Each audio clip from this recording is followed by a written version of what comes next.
Right, it's time now for Focus, and today we're putting Pakistan's relationship with China under the microscope. The two countries have been getting closer, while Pakistan's relations with the US have soured. As part of an ambitious project called the China-Pakistan Economic Corridor, Beijing is investing tens of billions of dollars in Pakistan. But which nation stands to gain the most? This report from our team in Islamabad.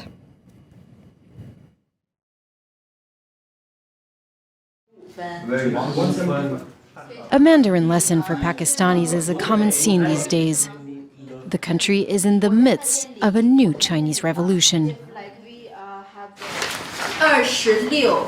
may read this. 26. In this classroom, some dream of a master's degree in China, others of a better job in Pakistan. Certainly, the people and the younger lot, the children should be able to learn this language so that they are able to talk and interact with the Chinese who will be around. And I think in due course of time, this Chinese should be taught in the schools as well. A new language for a new project. The China-Pakistan Economic Corridor, also known as CPEC, is the talk on the town here. A total of more than 100 billion euros will be partially lent and partially invested by China. The agreement is simple. For the Pakistanis, it's a way to save their troubled economy and enhance economic growth. While for the Chinese, it's an exclusive access to the Pakistani market and also an especially privileged route to the warm waters of the Indian Ocean through the Pakistani ports of Karachi and Gwadar. The port in Gwadar is already in the control of a Chinese state-owned company. Propaganda videos like this one are frequently aired on local media.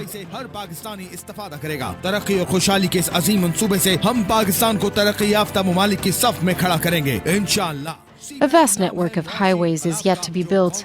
The Pakistani government says the project will provide 700,000 jobs for citizens, but little is known about how this will be achieved.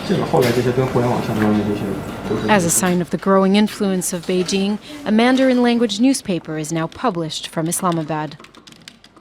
Here we have a favorable policies for the Chinese companies to do business here if we compare with the other foreign countries. And probably we can say that every year we will see the Chinese companies and Chinese people doubled their number, doubled their presence in Pakistan.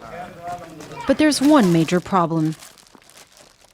Much of the project will run through Balochistan, the poorest province in the country, that's also in the midst of an ongoing insurgency. The Baloch nationals are fighting a guerrilla war against the Pakistani authorities, and attacks on CPEC workers are frequent.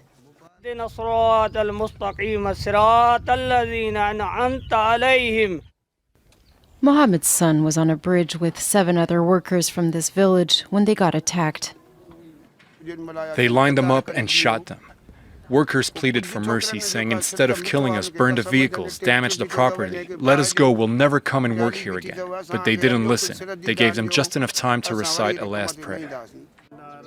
The separatists feel they will be marginalized by this project. The entire world is watching the CPEC project, but here our workers are risking their lives. It's now a matter of life and death, because the separatists are constantly attacking. And it's not only about the insurgency-hit province.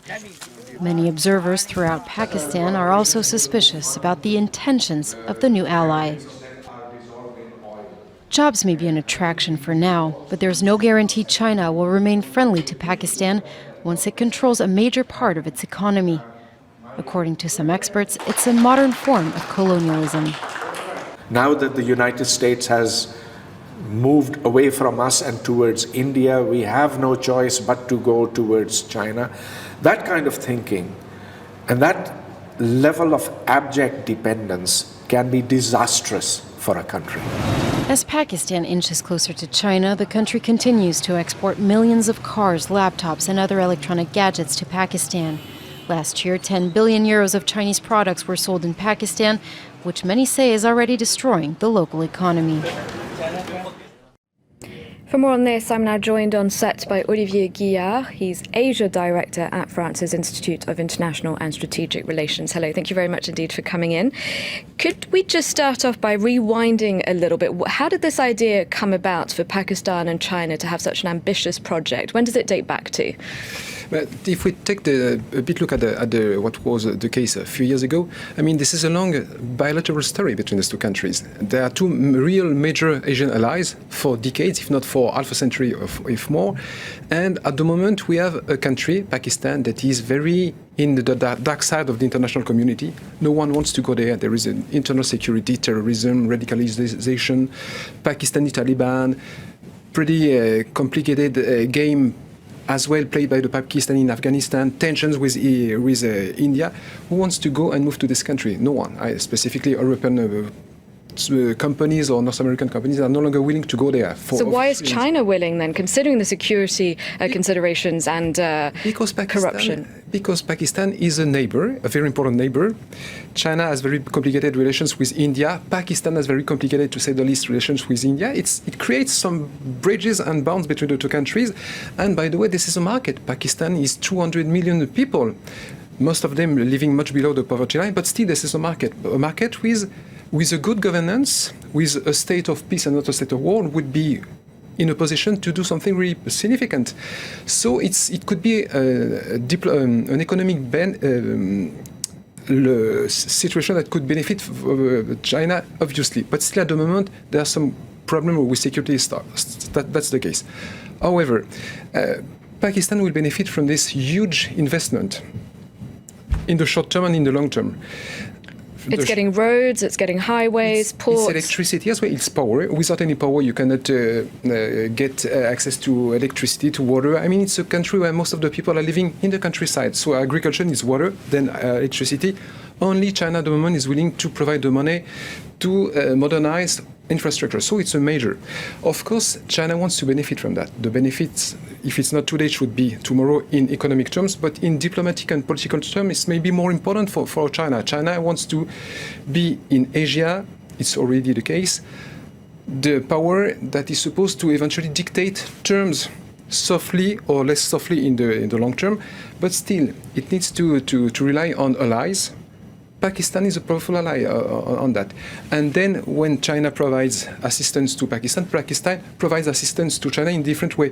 By, for instance, being close to Beijing when it's come to talk about Tibet, about Taiwan, about human rights.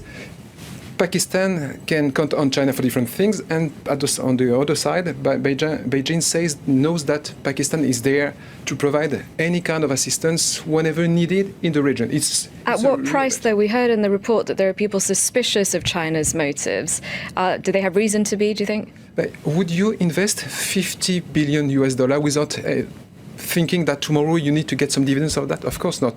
But China is able to provide that sort of money, waiting eventually for any kind of different type of dividends. But of course, it's not for free. It's not for free, but I think it's at the moment a pretty reasonable bet for the two countries. Okay. Tomorrow, Islamabad should be closer to Beijing when they need to be on the same path on any kind of subject. So we can assess that in the short-term future, Pakistan will be closer and closer to Beijing, specifically, as mentioned your colleague a few minutes ago, in the context where the United States, that is supposed to be the major non-Asian ally of Pakistan, in the current context, things are so different. So at the moment, Pakistan has to find another nice and powerful friend. It can only so in a way, it doesn't have a choice. Absolutely. They cannot count on India for obvious reasons. Japan has a pretty complicated relations with this country that is seen as unstable, with a pretty bad name, a reputation being, you mentioned corruption, to say the least, but there are many other problems in this country, so they can only rely on China. That's the deal. And it's probably worse as well for Beijing to invest such a huge amount of money. It could create eventually some stability, probably in this country. If there is stability and work going to the young, they may be less tempted to listen to the dark voice of a radicalized group So that would eventually lead to less tension, less insecurity. Then this country could get more stable and attractive. I understand that Chinese investors own a good chunk of the Pakistan Stock Exchange, about 40%, I was reading. What does that mean exactly? That means that when you are a Chinese company, when you are a Chinese representative, you have a word even nowadays in the Pakistani economy.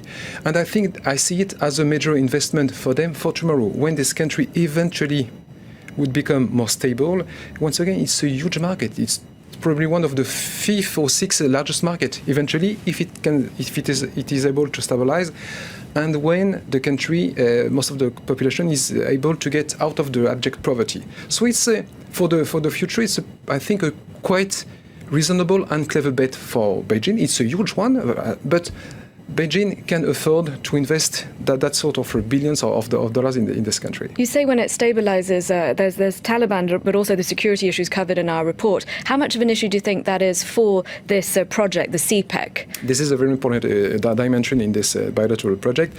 The Chinese said to, let's say, 7 years ago, when they were talking very strongly about this project, they say it's obvious that in case we agree to invest such a huge amount of money, you need to provide at least things: the workforce, the lands, and the stability and the security. If you are unable to make us sure right now that 99% of the incident would be eventually, if you cannot deal with it, we even don't invest $2 in your country. So the Pakistani army, the Pakistani police, they have already budgeted, if I may say, their assistance to that. So it has been taken into account. So they have more of an incentive now. Yeah, but still, it will be a problem one way or another on all along this huge and complicated, ambitious project.